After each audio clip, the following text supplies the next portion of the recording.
നമസ്കാരം. പ്രധാന വാർത്തകൾ. കേരളയിലെ ആളത്തീനി കടുവയുടെ ദൃശ്യങ്ങൾ ക്യാമറയിൽ പതിഞ്ഞു. ദൃശ്യം പതിഞ്ഞത് ഗഫൂർ ആക്രമിക്കപ്പെട്ട സ്ഥലത്തിനടുത്ത്. കുങ്കിയാനകളുമായി ഉടൻ ദൌത്യം തുടങ്ങും. തിരച്ചിൽ നടക്കുന്നതിനിടെ സ്ഥലത്തെ ഡിഎഫ്ഒയ്ക്ക് വനം വകുപ്പ് ആസ്ഥാനത്തേക്ക് സ്ഥലം മാറ്റും.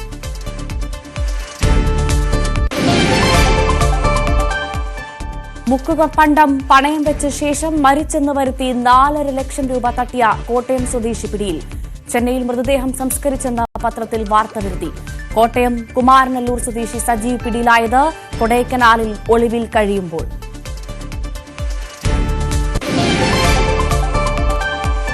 ഒറ്റപ്പാലത്ത് അമ്പലപ്പാറയിൽ ജനവാസ മേഖലയ്ക്ക് സമീപം കാട്ടാന അവശ നിലയിൽ. ആനയ്ക്ക് കാലിന് പരിക്ക്. 4 ദിവസമായിട്ടും വനം വകുപ്പ് ഉദ്യോഗസ്ഥർ തിരിഞ്ഞു നോക്കുന്നില്ലെന്ന് പരാതി.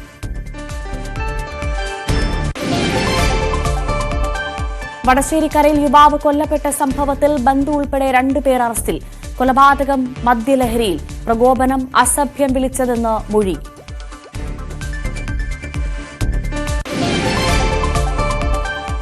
തിരുവനന്തപുരം പാളയം സെന്റ് ജോസഫ് പള്ളിയിലെ മോഷ്ടാവിനെ കണ്ടെത്താനായില്ല. പണവും മൊബൈൽ ഫോണും നഷ്ടമായത് ഞായറാഴ്ച കുർബാനയ്ക്കിടെ.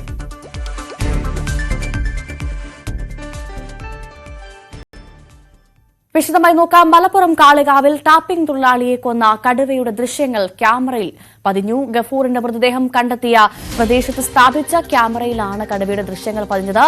മേഖല കേന്ദ്രീകരിച്ച് കൂടുതൽ തെരച്ചിൽ നടത്താനാണ് തീരുമാനം. സൈലന്റ് വാലി മേഖലയിൽ നിന്ന് ഉള്ള കടുവ തന്നെയാണ് ക്യാമറയിൽ പതിഞ്ഞത്. അതേസമയം ഡിഎഫ്ഒ ധനിക് ലാലിന്റെ സ്ഥലം മാറ്റം ദൌത്യത്തെ ബാധിക്കുമെന്ന് ഡോക്ടർ അരുൺ സക്കറിയ പ്രതികരിച്ചു.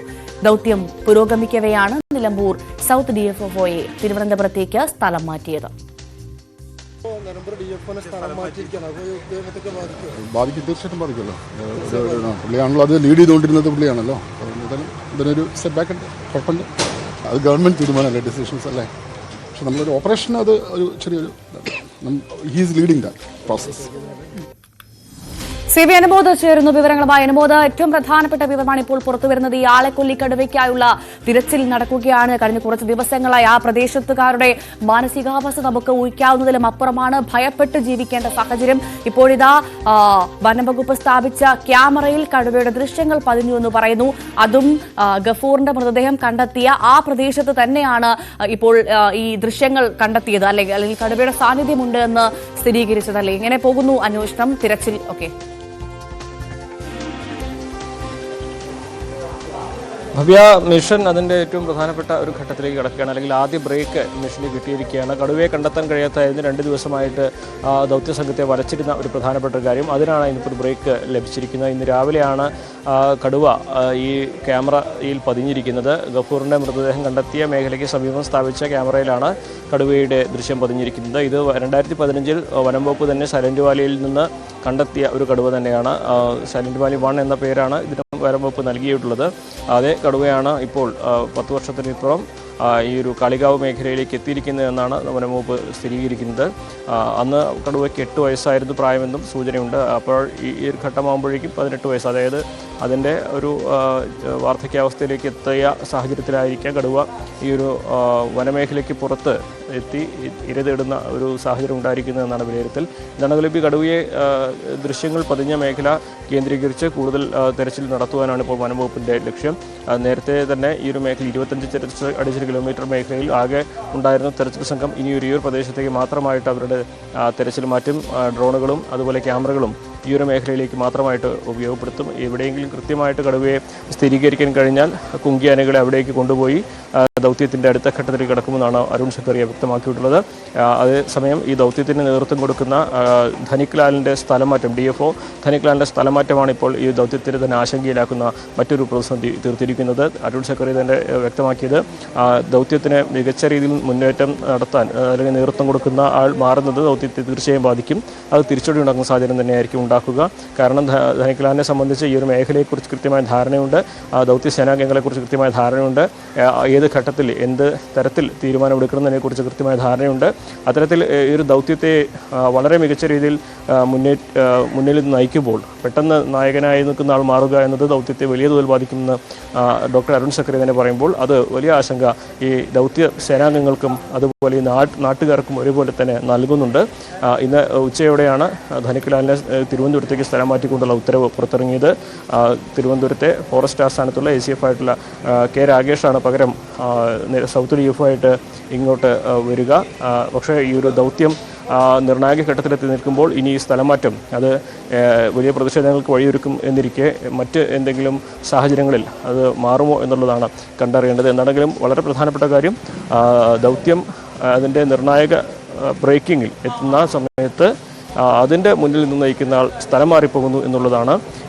പക്ഷേ ഈ ഘട്ടത്തിൽ വനംവകുപ്പ് ദൗത്യവുമായിട്ട് കൂടുതൽ സേനാംഗങ്ങളെ ആ കടുവയെ തിരിച്ചറിഞ്ഞ് ആ മേഖലയിലേക്ക് കൊണ്ടുപോയി ഏറ്റവും വേഗത്തിൽ കടുവയെ കണ്ടെത്തി പിടികൂടാനുള്ള നടപടികളുമായി മുന്നോട്ട് പോവുകയാണ്.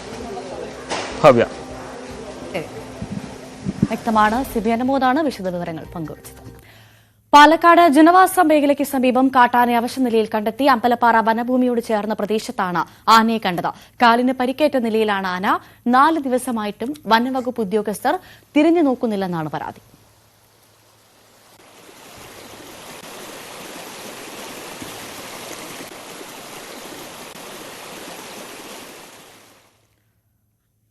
തെരുവ് നായ ശല്യം നിയന്ത്രിക്കാൻ ആരംഭിച്ച ABC പദ്ധതിയിൽ നിന്ന് ഒഴിവാക്കിയതോടെ ദുരിതത്തിലായിരിക്കുകയാണ് കുടുംബശ്രീ പ്രവർത്തകർ. 2016 നിരവധി കുടുംബശ്രീ പ്രവർത്തകരെ പരിശീലനം നൽകി ABC പദ്ധതിക്ക് വേണ്ടി നിയോഗിച്ചത്. സർക്കാർ നൽകുന്ന തുച്ഛമായ തുകയ്ക്ക് പുറമെ ഇവർ ലോൺ എടുത്ത് പദ്ധതി മുന്നോട്ട് കൊണ്ടുപോയിരുന്നു. എന്നാൽ ഇപ്പോൾ പദ്ധതിയിൽ നിന്ന് ഒഴിവാക്കിയതോടെ വായ്പകൾ തിരിച്ചടയ്ക്കാൻ പോലും പറ്റാത്ത അവസ്ഥയിലാണ് ഒരു കൂട്ടം കുടുംബശ്രീ പ്രവർത്തകർ. വീണ്ടും തെരുവ് നായ ശല്യം രൂക്ഷമാകുമ്പോഴാണ് ABC പദ്ധതി നടപ്പിലാക്കാൻ ഒപ്പമുണ്ടായിരുന്ന കുടുംബശ്രീ പ്രവർത്തകരും ചർച്ചയാകുന്നത്. 2016 പദ്ധതി തുടങ്ങാൻ കുടുംബശ്രീ പ്രവർത്തകരെയും സർക്കാർ ഉൾപ്പെടുത്തി. അവർക്ക് വേണ്ട പരിശീലനങ്ങളും നൽകി. തിരുവനന്തപുരം ജില്ലയിൽ 8 യൂണിറ്റുകളാണ് പ്രവർത്തിച്ചിരുന്നത്. എന്നാൽ പിന്നീട് 2021 ABC പ്രവർത്തനങ്ങൾ ചെയ്യാൻ കുടുംബശ്രീ പ്രവർത്തകർക്ക് കാര്യക്ഷമതയില്ലെന്ന് കാട്ടി പദ്ധതിയിൽ നിന്ന് ഒഴിവാക്കുകയായിരുന്നു. ഞങ്ങൾ നല്ല രീതിയിൽ ചെയ്തുകൊണ്ട് തരുന്നതാണ്. ഞങ്ങൾ എല്ലാ കാര്യങ്ങളും കൃത്യതയോടുകൂടി സർക്കാർ ഏത് കാര്യമാണ് പഠിപ്പിച്ചു തന്നിട്ടുള്ളത്, ഞങ്ങൾക്ക് ട്രെയിനിങ് എങ്ങനെ തന്നിട്ടുണ്ടോ അതേ രീതിയിൽ നല്ല രീതിയിൽ തന്നെയാണ് ഞങ്ങൾ ചെയ്തത്. ഞങ്ങൾ ബോധവൽക്കരണ ക്ലാസ് കൊടുക്കുകയും ഞങ്ങൾ അവർക്ക് വേണ്ടതായി ഞങ്ങൾ തെരുവുനായികളെ പിടിച്ചുകൊണ്ട് വരുമ്പോൾ അതിനുള്ള ബോധവൽക്കരണ ക്ലാസ് നാട്ടുകാർക്ക് കൊടുത്തുകൊണ്ട് തന്നെയാണ് ഞങ്ങൾ ഈ പരിപാടി ചെയ്തുകൊണ്ട് വന്നത്. നെയ്യാറ്റിൻകര, പാറശാല, കാട്ടാക്കട, വർക്കല, ആറ്റിങ്ങൽ തുടങ്ങി വിവിധ യൂണിറ്റുകളിലായി 150ഓളം പ്രവർത്തകർ പദ്ധതിയുടെ ഭാഗമായിരുന്നു. ഒരു തെരുവ് നായയെ പിടിച്ച് വന്ധ്യകരണം നടത്തുന്നതിന് 2100 രൂപയാണ് സർക്കാർ നൽകിയിരുന്നത്. ഡോക്ടറുടെ ഫീസ്, സർജറിക്ക് ആവശ്യമായ സാധനങ്ങൾ, മരുന്ന്, ഭക്ഷണം, നായ്ക്കളെ പിടിക്കുന്നതിനും തിരിച്ചുവിടുന്നതിന്റെയും ചെലവ്, ജീവനക്കാരുടെ ശമ്പളം എല്ലാം ഈ 2100 നിന്നാണ് കണ്ടെത്തേണ്ടത്. അടിസ്ഥാന സൗകര്യങ്ങൾ ഉറപ്പുവരുത്താൻ യൂണിറ്റിന് 50,000 രൂപയായിരുന്നു ആദ്യം സർക്കാർ നൽകിയിരുന്നത്. ഈ തുക ഉപയോഗിച്ചായിരുന്നു തെരുവ് നായ്ക്കളെ പിടിക്കുന്ന വല, പാർപ്പിക്കാനുള്ള കൂട് ഉൾപ്പെടെയുള്ള അടിസ്ഥാന സൗകര്യങ്ങൾ ഒരുക്കിയത്.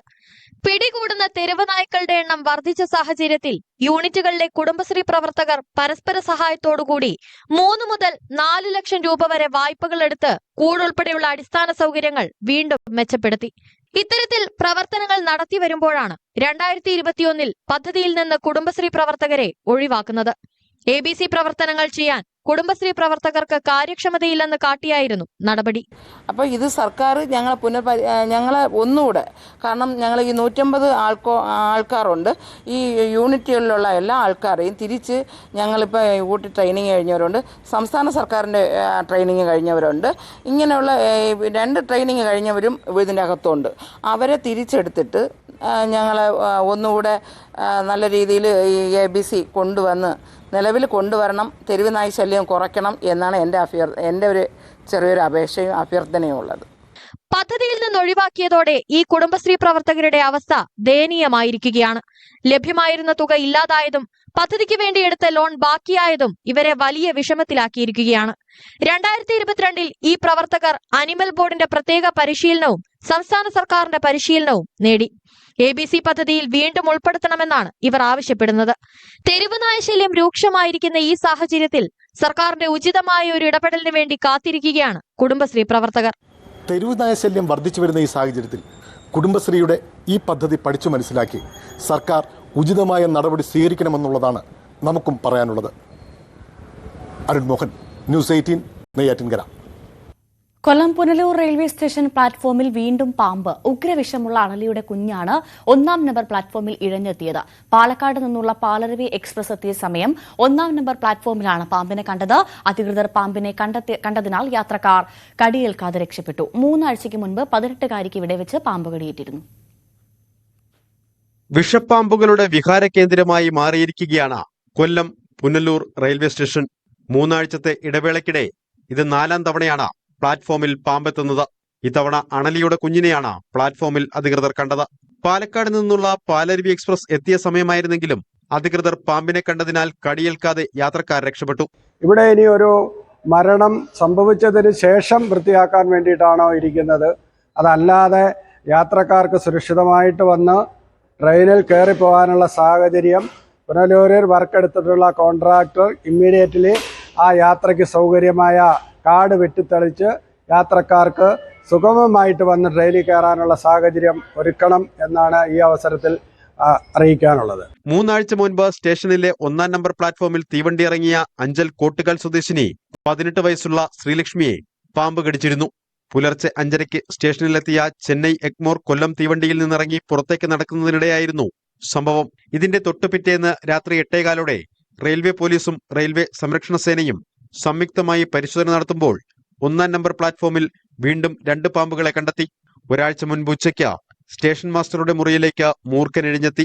അമൃത് ഭാരത് പദ്ധതിയുടെ ഭാഗമായുള്ള നിർമ്മാണ പ്രവൃത്തികൾക്കായി സ്റ്റേഷനോട് ചേർന്ന് നിർമ്മാണ വസ്തുക്കൾ കുന്നുകൂട്ടിയിട്ടിരിക്കുന്നതും സ്റ്റേഷൻ പരിസരത്ത് കാട് വളർന്നതും പാമ്പുകൾക്ക് കഴിയാൻ സൗകര്യമായി. പെൺകുട്ടിക്ക് പാമ്പ് കടിയേറ്റതിനെ തുടർന്ന് സ്റ്റേഷൻ പരിസരം വൃത്തിയാക്കാനും പ്ലാസ്റ്റിക് മാലിന്യം നീക്കം ചെയ്യണം എന്നും ആവശ്യപ്പെട്ട് നിരവധി സമരങ്ങൾ നടന്നുവെങ്കിലും അധികൃതർ തിരിഞ്ഞു നോക്കിയിട്ടില്ല. ഇപ്പോഴും രാത്രികാലങ്ങളിൽ സ്റ്റേഷൻ പരിസരത്ത് പലയിടത്തും വേണ്ടത്ര വെളിച്ചമില്ലാത്തത് യാത്രക്കാർക്ക് വളരെയധികം ബുദ്ധിമുട്ടുണ്ടാക്കുന്നുണ്ട്. ഇഴജന്തുക്കളെ ഭയന്നാണ് യാത്രക്കാർ പുനലൂർ റെയിൽവേ സ്റ്റേഷനിലെത്തുന്നത്. ന്യൂസ് 18 പുനലൂർ.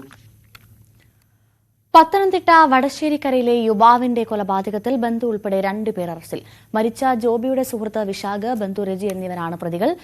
മദ്യലഹരിയിലാണ് ആക്രമണം. രക്തം വാർന്നാണ് ജോബി മരിച്ചത്. റജിയുടെ വീട്ടിൽ ഒരുമിച്ചിരുന്ന് മദ്യപിച്ച ശേഷം വിശാഖ് പുറത്തേക്ക് പോയി. പിന്നാലെ ഫോണിലൂടെ അസഭ്യം വിളിച്ചതാണ് പ്രകോപനമായത്.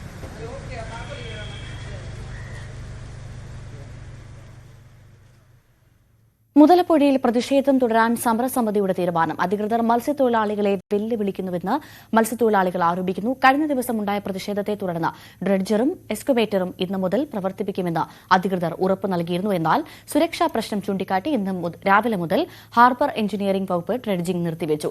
ഇതോടെ സമരം തുടരാനുള്ള തീരുമാനം വന്നതാണ്. ഞങ്ങൾ കാലത്ത് 9 മണിക്ക് തുടങ്ങിയ ഒരു സമര പരിപാടിയാണ്. വൈകിട്ട് 3:30 മണിയായിട്ടും ഒരു ഉദ്യോഗസ്ഥനും ഇതിനെതിരെ പ്രതികരിക്കാനോ ഒരു ചർച്ച നടത്തുവാനോ ഞങ്ങളുടെ തയ്യാറായിട്ട് വന്നിട്ടില്ല. ആ സാഹചര്യത്തിൽ മത്സ്യത്തൊഴിലാളികൾ പ്രകോപിതരായി, ഇത് യാഥാർത്ഥ്യം തന്നെയാണ്, ഇവിടെയല്ലല്ലോ, എല്ലായിടത്തും നടക്കുന്ന സംഭവമല്ലേ. നിങ്ങൾ ചെയ്യേണ്ട കാര്യം നിങ്ങൾ ഉത്തരവാദിത്വത്തോടു കൂടി ചെയ്യാതിരിക്കുമ്പോൾ ഞങ്ങൾ അതിലിടപെടുക തന്നെ ചെയ്യും. ഇനിയും അത് ഉണ്ടാവും. അതില് ഇങ്ങനെ പോലീസിനെ വെച്ചുകൊണ്ട് ഞങ്ങൾ അടിച്ചമർത്താമെന്ന് നിങ്ങൾ ആരും വിചാരിക്കേണ്ട. ഇവിടെ വിശപ്പിന്റെ മുമ്പിൽ മരണം ഞങ്ങൾക്ക് പ്രശ്നമല്ല. എന്നാൽ അതേസമയം മുതലപ്പുഴയിൽ ഡ്രഡ്ജർ തകരാറിലായതിനെ തുടർന്ന് മണൽ നീക്കം നിലച്ചിട്ട് 4 ദിവസമായി. ഇടുക്കി വണ്ണപ്പുറം കോട്ടപ്പാറ വ്യൂ പോയിന്റിൽ നിന്നും യുവാവ് കൊക്കയിൽ വീണു. ചീങ്കൽ സിറ്റി സ്വദേശി സാംസൺ ആണ് അപകടത്തിൽപ്പെട്ടത്. തൊടുപുഴ ഫയർഫോഴ്സ് എത്തി യുവാവിനെ രക്ഷപ്പെടുത്തി. പുലർച്ചെയായിരുന്നു സുഹൃത്തുക്കൾക്കൊപ്പം സാംസൺ കോട്ടപ്പാറയിലെത്തിയത്. പാറയിൽ തെന്നി 70 അടി താഴ്ചയിലേക്ക് പതിക്കുകയായിരുന്നു. ഒപ്പമുണ്ടായിരുന്നവരാണ് പോലീസിനെയും ഫയർഫോഴ്സിനെയും വിവരം അറിയിച്ചത്. പരിക്കേറ്റ സാംസനെ തൊടുപുഴയിലെ ആശുപത്രിയിൽ പ്രവേശിപ്പിച്ചു.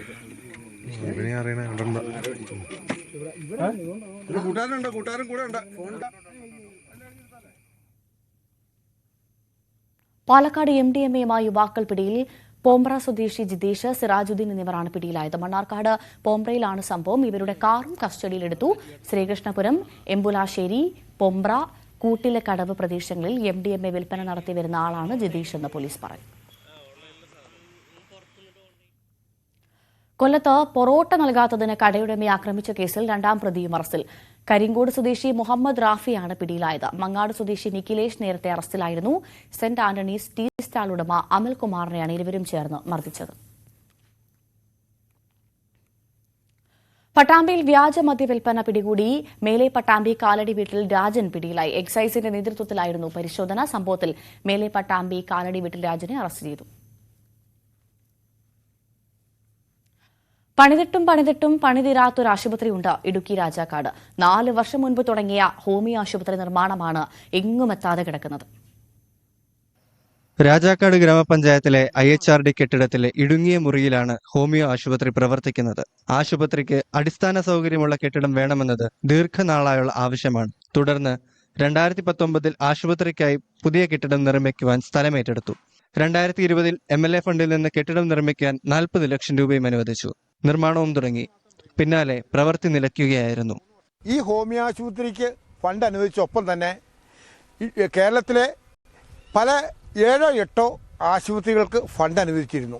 എന്നാൽ ആ ഫണ്ട് അനുവദിച്ച ആശുപത്രികളുടെ പണികളെല്ലാം പൂർത്തീകരിച്ചുകൊണ്ട് അവിടെ ആളുകൾക്ക് മരുന്ന് വിതരണം നടത്തുന്നതിനുള്ള സംവിധാനം ചെയ്തുകൊണ്ട് ആശുപത്രി ഉദ്ഘാടനം നിർവഹിച്ചിരിക്കുകയാണ്. എന്നാൽ ഞാൻ നിൽക്കുന്ന ഈ ആശുപത്രിയുടെ ഉദ്ഘാടനം നടത്താൻ പോയിട്ട് അതിൻ്റെ ഒരു നിലയുടെ പണി പോലും പൂർത്തീകരിക്കുവാൻ ഇവിടെ കഴിഞ്ഞിട്ടില്ല.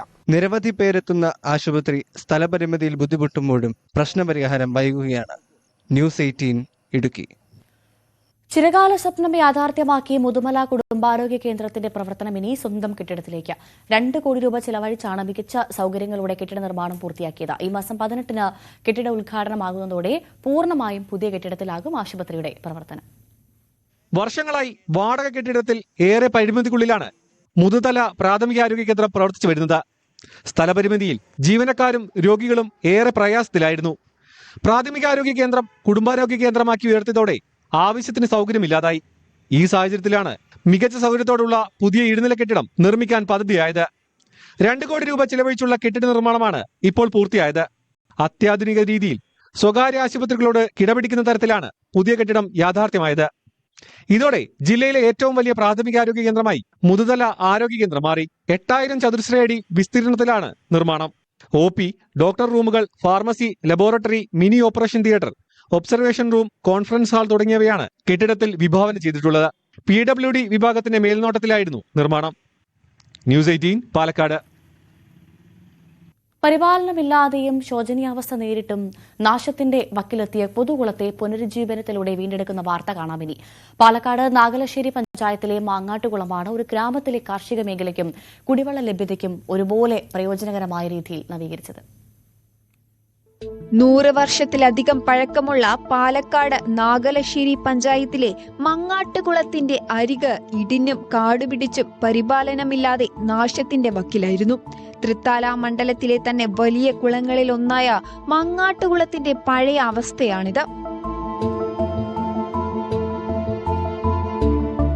മന്ത്രി MP രാജേഷിന്റെ സുസ്ഥിര തൃത്താല പദ്ധതിയിൽ ഉൾപ്പെടുത്തി നവീകരിച്ച കുളത്തിന്റെ ഇന്നത്തെ കാഴ്ച അത്ഭുതപ്പെടുത്തുന്നതാണ്. 1 കോടി രൂപ ചെലവഴിച്ചായിരുന്നു പ്രവൃത്തികൾ നടപ്പാക്കിയത്.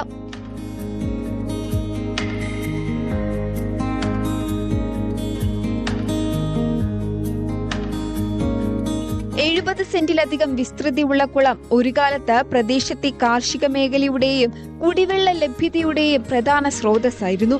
കർഷകരുടെയും പ്രദേശവാസികളുടെയും ആവശ്യപ്രകാരമാണ് സുസ്ഥിര തൃത്താല പദ്ധതിയിൽ ഉൾപ്പെടുത്തി കുളം നവീകരിച്ചത്.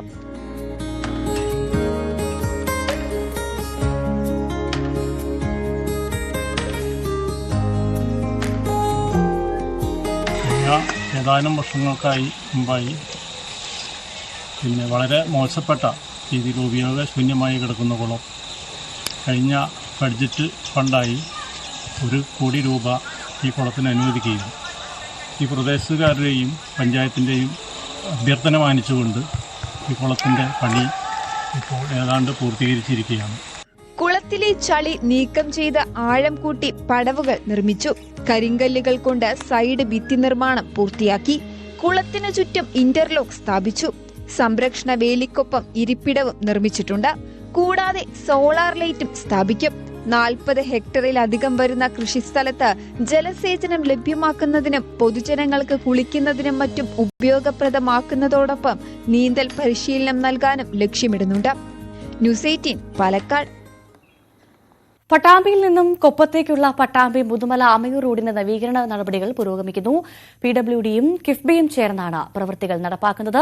കൊടുമുണ്ടായിൽ നിന്ന് മുതുമല വഴി തൃത്താലയ്ക്കൊപ്പം വരെയുള്ള ഭാഗമാണ് നവീകരിക്കുക. പട്ടാമ്പിയിൽ നിന്ന് കൊപ്പത്തേക്കുള്ള പട്ടാമ്പി മുതുതല പറക്കാട് ആമയൂർ റോഡ് നവീകരണത്തിനാണ് പദ്ധതി ആവിഷ്കരിച്ചത്.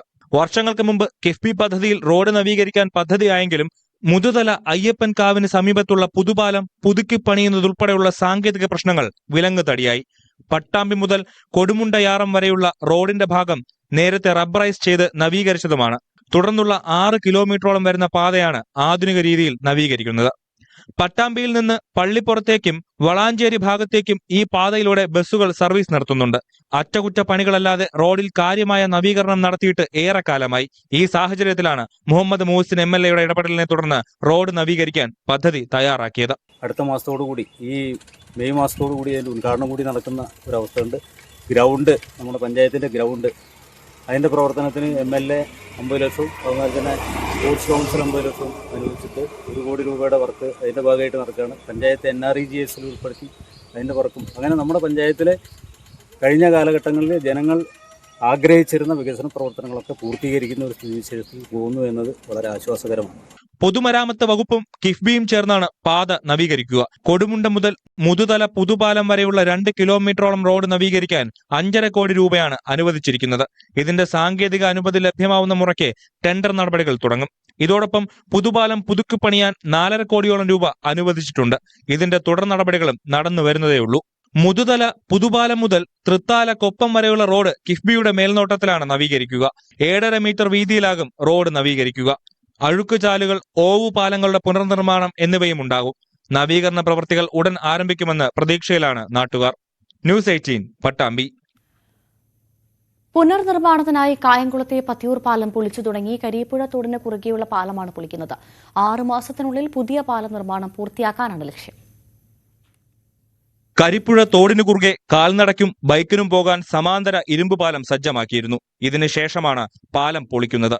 പാലം പൊളിച്ചതോടെ കരിയിലക്കുളങ്ങര ഭാഗത്തു നിന്നും ഭഗവതിപ്പടി ഭാഗത്തേക്കുള്ള വാഹനങ്ങൾ എരുവ പാലം വഴി പോകണം. ഭഗവതിപ്പടി ഭാഗത്തു നിന്നും കരിയിലക്കുളങ്ങരയിലേക്കുള്ള വാഹനങ്ങളും ഇതേ വഴിയാണ് ഉപയോഗിക്കേണ്ടത്. പാലം നിർമ്മിക്കുന്നതിന് 2.78 കോടി രൂപയാണ് അനുവദിച്ചത്. 27 മീറ്റർ നീളവും 2 വരി ഗതാഗതത്തിന് ആവശ്യമായ 7.5 മീറ്റർ കാരേജ് വേയും ഇരുവശങ്ങളിൽ നടപ്പാതയും ഉൾപ്പെടെ 11 മീറ്ററാണ് വീതി. കേരള റോഡ് ഫണ്ട് ബോർഡിനാണ് നിർമ്മാണ ചുമതല. 6 മാസത്തിനുള്ളിൽ നിർമ്മാണം പൂർത്തിയാക്കാനാണ് ലക്ഷ്യം. ന്യൂസ് 18 കായംകുളം. ജൽജീവൻ മിഷൻ കുടിവെള്ള പദ്ധതിക്ക് വേണ്ടിയുള്ള പൈപ്പിടൽ ഗ്രാമീണ റോഡുകളുടെ തകർച്ചയ്ക്ക് കാരണമാകുന്നതായി പരാതി. പൈപ്പിടലിന് ശേഷം റോഡുകൾ പൂർവ്വസ്ഥിതിയിലാകാത്തതാണ് തകർച്ചയ്ക്ക് കാരണം. തൃക്കരിപ്പൂർ മണ്ഡലത്തിൽ മാത്രം 346.62 കോടി രൂപ ചെലവിൽ 36,136 കുടുംബങ്ങൾക്ക് ശുദ്ധജലം ഉറപ്പാക്കുന്നതാണ് ജൽജീവൻ മിഷൻ പദ്ധതി. പ്രവൃത്തി തുടങ്ങി 1.5 വർഷത്തോളമായെങ്കിലും പദ്ധതി പൂർത്തിയായില്ല. റോഡുകൾ വെട്ടിപ്പൊളിച്ച് പൈപ്പിടൽ മാത്രമാണ് പുരോഗമിക്കുന്നത്. വെട്ടിപ്പൊളിച്ച റോഡുകൾ പൈപ്പിട്ട ശേഷം മണ്ണിട്ട് മൂടും. കുഴിയെടുത്ത റോഡുകൾ കോൺക്രീറ്റോ ടാറിങ്ങോ ചെയ്ത് പൂർവ്വസ്ഥിതിയിലാക്കണമെന്നാണ് വ്യവസ്ഥ. എന്നാൽ ഇത് പാലിക്കപ്പെടുന്നില്ലെന്നാണ് ആക്ഷേപം. താരതമ്യേന വീതി കുറഞ്ഞ പഞ്ചായത്ത് റോഡുകളിൽ വലിയ പ്രതിസന്ധിയാണിത്. വലിയ പ്രതിഷേധത്തിലാണ് നാട്ടുകാർ. കരാറുകാരുമായിട്ട് ബന്ധപ്പെടുമ്പോൾ അവർ കൈമലർത്തുന്ന ഒരു അവസ്ഥയാണ്. നാട്ടുകാരുടെ ചോദ്യങ്ങൾക്ക് മുമ്പിൽ മെമ്പർമാരാണ് ഇപ്പോൾ ഒരു ചോദ്യചിഹ്നമായിട്ട് മാറുന്നത്. കാരണം ഇത് ക്രോസിംഗ് ചെയ്തത് മാത്രമാണ് ഇപ്പോൾ പാച്ച് വർക്ക് ചെയ്യുക എന്നുള്ളതാണ് കരാറുകാരന്റെ നിലപാട്. തൊട്ടടുത്ത പഞ്ചായത്തുകളിൽ ചെയ്ത വർക്കുകളിൽ മൊത്തം ഈ പറഞ്ഞതുപോലെ റീടാറിംഗ് ചെയ്തിട്ടുണ്ട്. പക്ഷേ നമ്മൾ തൃക്കരിപ്പൂർ പഞ്ചായത്തിൽ സകല റോഡും ഈ രീതിയിൽ പുതുതായിട്ട് ചെയ്ത റോഡുകൾ പോലും ഈ രീതിയിൽ കിളച്ചു വെച്ച ഒരവസ്ഥയാണ്. അടുത്ത ആഴ്ച ആകുമ്പോഴേക്കും മഴ എത്തുകയാണ്. ഇനി എന്ത് ചെയ്യുമെന്നുള്ള രീതിയിലാണ് ഇപ്പോൾ വാർഡ് മെമ്പർമാരൊക്കെ ഉള്ളത്. കുഴിയെടുത്ത മണ്ണ് പകുതിയും റോഡിൽ കൂട്ടിയിട്ട നിലയിലാണ്. മഴയത്ത് മണ്ണൊലിച്ചു പോവുകയും മൂടിയ ഭാഗത്ത് കുഴി വീണ്ടും രൂപപ്പെടുകയും ചെയ്യും. മഴ കനക്കുന്നതോടെ പ്രശ്നം സങ്കീർണമാകും. നിലവിൽ വാഹനങ്ങൾ കടന്നു പോകുമ്പോൾ റോഡിടിഞ്ഞ് വിള്ളൽ വീഴുന്നുണ്ട്. ന്യൂസ് 18 തൃക്കരിപ്പൂർ. ഇടുക്കി കല്ലാർകുട്ടി അണക്കെട്ടിൽ അടിഞ്ഞുകൂടിയ ചെളിയും മണലും നീക്കം ചെയ്യാൻ നടപടിയില്ല. ഡാമിന്റെ സംഭരണ ശേഷി വലിയ തോതിൽ കുറഞ്ഞിട്ടുണ്ട്. മഴക്കാലം തുടങ്ങിയാൽ സംസ്ഥാനത്ത് ആദ്യം തുറക്കുന്ന ജലസംഭരണിയാണ് കല്ലാർകുട്ടി. ദിവസങ്ങളോളം വെള്ളം തുറന്നുവിടും. ഡാമിന്റെ സംഭരണശേഷി കുറഞ്ഞതാണ് ചെറിയ മഴ പെയ്താൽ പോലും ഡാം തുറക്കേണ്ടി വരുന്നത്. ഡാമിൽ അടിഞ്ഞുകൂടിയിട്ടുള്ള ചെളിയും മണലും നീക്കം ചെയ്യണമെന്ന ആവശ്യം ഏറെ നാളായി നിലനിൽക്കുന്നു. വല്ലപ്പോഴും ഒരിക്കൽ ഡാമിന്റെ സ്ലൂയിസ് വാൽവ് തുറന്നുവിടുമെങ്കിലും തീരവാസികൾക്കും നാട്ടുകാർക്കുമൊക്കെ മീൻ പിടിക്കാൻ കഴിയും എന്നതിനപ്പുറം ഡാമിലെ ചെളിയും മണലും കാര്യമായി പോകാറില്ല. ഓരോ തവണയും ജലസംഭരണികളിലെ മണൽ കോരിമാറ്റുമെന്ന് അധികൃതർ പ്രഖ്യാപിക്കുമെങ്കിലും ഒന്നും നടപ്പാക്കാറുമില്ല. കല്ലാർകുട്ടി ഡാമിന്റെ സംഭരണശേഷിയുടെ 50% മണൽ മൂടിക്കിടക്കുകയാണ്. കല്ലാർകുട്ടി ഡാമിലെ മണൽ നീക്കണമെന്ന് ആവശ്യപ്പെട്ടുകൊണ്ടാണ് കല്ലാർകുട്ടി ഡാമിന്റെ അറ്റകുറ്റപ്പണിയുമായി ബന്ധപ്പെട്ടാണ് ഡാം തുറന്നു വിടുകയും ഇതുവരെ മണൽ നീക്കുവാനുള്ള ഒരു ക്രമീകരണങ്ങളും നടന്നില്ല. അടുത്ത മഴക്കാലം വരികയാണ്. ഡാമിന്റെ സംഭരണശേഷി വളരെയധികം കുറവാണ്. പ്രളയത്തിലും മറ്റ് ഘടകങ്ങളിലെല്ലാം വന്ന് അടിഞ്ഞുകൂടിയിരിക്കുന്ന മണലുകളും ചെളികളും നീക്കം ചെയ്യാതെ ഡാമിന് സംഭരണശേഷി ഒരു തുള്ളി പോലും ഇല്ലാതെ ചെറിയ മഴ പെയ്യുമ്പോൾ പോലും ഡാം നിറയുന്ന രീതിയാണ് ഇപ്പോൾ കണ്ടുവരുന്നത്. അധികാരികൾ മണൽ നീക്കുമെന്ന് വാഗ്ദാനം നൽകിയിട്ട് പോലും അടിയന്തരമായി അടുത്ത മഴയ്ക്ക് മുമ്പ് ഈ മണൽ നീക്കണമെന്നാണ് ആവശ്യപ്പെടുന്നത്. അറ്റകുറ്റപ്പണികൾക്കായി 3 മാസം മുൻപ് 2 ആഴ്ച ഡാം തുറന്നുവിട്ടപ്പോഴും മണലും ചെളിയും മാറ്റുമെന്ന് KCB അധികൃതർ പറഞ്ഞിരുന്നു. എന്നാൽ നടപടിയുണ്ടായില്ല. മഹാപ്രളയത്തിൽ ഒഴുകിയെത്തിയ ചെളിയും മണലും കല്ലും മരങ്ങളുടെ അവശിഷ്ടങ്ങളും ഡാമിന്റെ അടിത്തട്ടിൽ അടിഞ്ഞുകൂടിയിരുന്നു. ഇവയെല്ലാം നീക്കം ചെയ്താൽ മാത്രമേ ചെറിയൊരു മഴയിൽ പോലും ഡാം തുറക്കേണ്ട പതിവ് സാഹചര്യം ഒഴിവാക്കാൻ കഴിയൂ. കല്ലാർകുട്ടി ഡാമിന്റെ സുരക്ഷിതത്വത്തിനായി നടപടിയില്ലാത്തതുമൂലം ഈ മഴക്കാലവും മുഴുവൻ സമയവും ഡാം തുറക്കേണ്ട സ്ഥിതി വരുമെന്നാണ് നാട്ടുകാർ പറയുന്നത്. ന്യൂസ് 18 ഇടുക്കി. വേനലിൽ കുട്ടികളെ നീന്തൽ പരിശീലിപ്പിക്കുകയാണ് കൊല്ലത്തെ ഒരു ഗ്രാമം. കല്ലടയാറിനോട് സമീപത്തെ ചെറുപൊയ്കയിലാണ് വേനൽക്കാലത്ത് സൗജന്യ നീന്തൽ പരിശീലിപ്പിക്കുന്നത്. സ്കൂബ ടീം അംഗം വിജേഷ് വിജയന്റെ നേതൃത്വത്തിലാണ് ക്ലാസ്. മുങ്ങിമരണങ്ങൾ ഒഴിവാക്കുകയാണ് ലക്ഷ്യം. ഇതിനായി ചെറുപൊയ്ക ഗ്രാമം ഒന്നിക്കുകയാണ്. വേനൽക്കാലത്ത് കുട്ടികൾ കൂടുതലായി ജലാശയങ്ങളിൽ ഇറങ്ങുകയും അപകടങ്ങൾ പതിവാവുകയും ചെയ്തതാണ് നീന്തൽ പരിശീലനത്തിന് വഴിവെച്ചത്. ഗ്രാമത്തിലെ കുട്ടികളെ പരിശീലനത്തിനായി സജ്ജരാക്കുകയായിരുന്നു.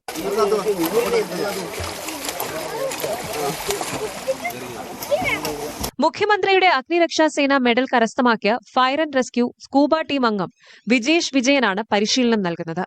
ചെറുപൊയ്കയിലെ നവോദയം ഗ്രന്ഥശാല പ്രവർത്തകരും ദൌത്യത്തിൽ പങ്കാളികളാണ്. ഫിസിക്സ്, കെമിസ്ട്രി, മാത്സ് ഇതൊക്കെ പഠിപ്പിക്കുന്നുണ്ട്. പക്ഷേ പ്രകൃതിയോട് അല്ലെങ്കിൽ പ്രകൃതിയിൽ ഉണ്ടാകുന്ന ദുരന്തങ്ങളെ എങ്ങനെ ഫേസ് ചെയ്യണമെന്നുള്ളത് നമ്മൾ നമ്മുടെ കുട്ടികളെ പഠിപ്പിക്കും. അതുകൊണ്ട് തന്നെ എനിക്ക് അത്ഭുതം വന്നതെന്ന് വെച്ചാൽ ഈ ഇത്രയും വെള്ളം കിടക്കുന്നിടത്ത് പോലും 101 കുട്ടികൾ 150 കുട്ടികൾക്ക് നീന്തൽ അറിയത്തില്ല. അവരുടെ രക്ഷകർത്താക്കളും പലർക്കും അറിയത്തില്ലെന്ന് തോന്നുന്നു. 10 മിനിറ്റ് കരയിലെ വ്യായാമത്തിന് ശേഷമാണ് നീന്തൽ പരിശീലനം. പുലർച്ചെ 5 മണി മുതൽ 10 മണി വരെയും വൈകുന്നേരങ്ങളിലുമാണ് പരിശീലനം. ദൂരസ്ഥലങ്ങളിൽ നിന്ന് പോലും വിദ്യാർത്ഥികൾ നീന്തൽ പരിശീലനത്തിനായി എത്താറുണ്ട്. കുഞ്ഞുങ്ങൾക്ക് അതൊരു സന്തോഷമാണ്. രാവിലെ എഴുന്നേറ്റ് അവർക്ക് ഭയങ്കര വരാനും അപ്പോൾ അവരിവിടെ വന്ന് നീന്തൽ പഠിച്ചതിന് ശേഷമാണ് നീന്തലിൻ്റെ പ്രാധാന്യം നമ്മുടെ ജീവിതത്തിൽ മനസ്സിലാവുന്നത്. വളരെ സന്തോഷമുള്ള കാര്യമാണ്. കാരണം നമ്മുടെ അടുത്ത് തന്നെ ഇത്രയും കുഞ്ഞുങ്ങൾ ഇൻട്രസ്റ്റ് ആയിട്ട് രാവിലെ എഴുന്നേറ്റ് വരുന്നത് വളരെ നല്ല കാര്യമാണ്. കല്ലടയാറ്റിലും സമീപ ഗ്രാമങ്ങളിലുമായി ഒട്ടേറെ മുങ്ങിമരണങ്ങൾ സംഭവിക്കുമ്പോൾ രക്ഷാപ്രവർത്തനത്തിന് എത്തുന്നത് വിജീഷാണ്. നീന്തൽ വശമില്ലാതെ കുട്ടികൾ അപകടത്തിൽ പെടരുതെന്ന ഉറച്ച തീരുമാനത്തിലാണ് വിജീഷും. സൗജന്യമായാണ് നീന്തൽ പരിശീലിപ്പിക്കുന്നത്. ന്യൂസ് 18 കൊട്ടാരക്കര. സകലമാനകരണം പൂർണ്ണമാകുന്നു. നമസ്കാരം.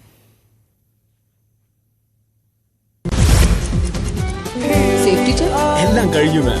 ഈ സ്പേസ് ഷിപ്പിൽ 6 എയർ ബാഗ്സ് ഉണ്ട്. അനുഭവിക്കൂ ഈ ലോകത്തിന് പുറത്തുള്ളൊരിടം. മാരുതി സുസുക്കി വാഗനാറിനൊപ്പം സ്പേസ് ഫോർ ലൈഫ്.